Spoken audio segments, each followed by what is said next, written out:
చనిపోయిన పిల్లలకి పేరెంట పెట్టాలి? మీ నాయకుడు ఎందుకు చేయలేదండి అడుగుతున్నా.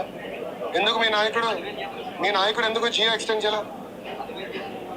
వాళ్ళు ఉద్యోగాలు లేరు స్వామి. జియో మీ నాయకుడు జియో ఫస్ట్ 80% మంది చేత మీ నాయకుడు రిజైన్ చేయించాడు, అవునా కదా? చెప్పు స్వామి. మీ నాయకుడే రిజైన్ చేయించాడు, వాళ్ళు ఇప్పుడు లేరు. రెండోది జియో రెన్యూ చేయలేదు. ఎట్లా చేయాలో మాకే అర్థం. పెద్ద ఇష్యూ ఏమైనా జియో ఓట్లో లేదు, నన్ను ఏం చేయమంటారు? అది మాకు చాలా ఇబ్బందులు పెట్టారు. మీరు లీగల్ సమస్య క్రియేట్ చేశారు మాకు.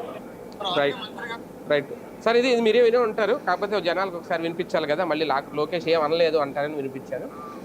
ముందు హామీల గురించి తర్వాత మాట్లాడుకుంటే కంప్లీట్గా ప్రతిదానికి ఈ మధ్యన జగన్ చేయడం వల్లే అన్ని ఆపేసాం, జగన్ చేయడం వల్లే డబ్బులు లేవు, జగన్ చేయడం వల్లే జీతాలు ఇవ్వలేకపోతున్నాం.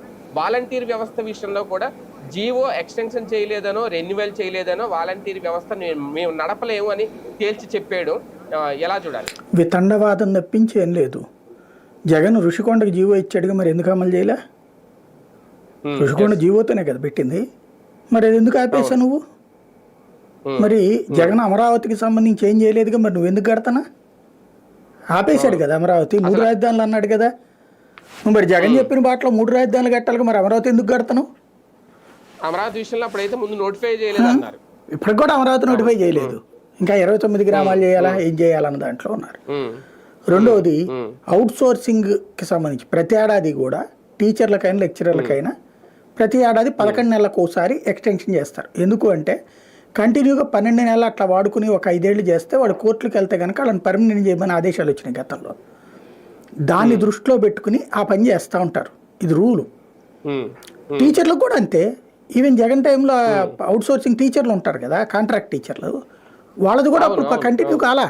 ఎందుకంటే అది గవర్నమెంట్ ఎలక్షన్స్ ముందు చేయకూడదు రూల్ ప్రకారం.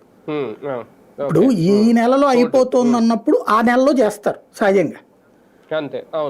ఆ నెలలో అయిపోతున్నటువంటి సందర్భంలో ఎలక్షన్ కోడ్ వచ్చేస్తుంది కదా, ఎవరు వచ్చినా మళ్ళీ నెక్స్ట్ వచ్చే ప్రభుత్వం కంటిన్యూటీ ఇవ్వడం అనేది సహజం. అది రెండవది ఓకే, అదే నిజం అనుకుందాం. మరి నిన్నెవడు హామీ ఇవ్వమన్నారు? ఎన్నికల హామీ ఎందుకు ఇచ్చావు నువ్వు?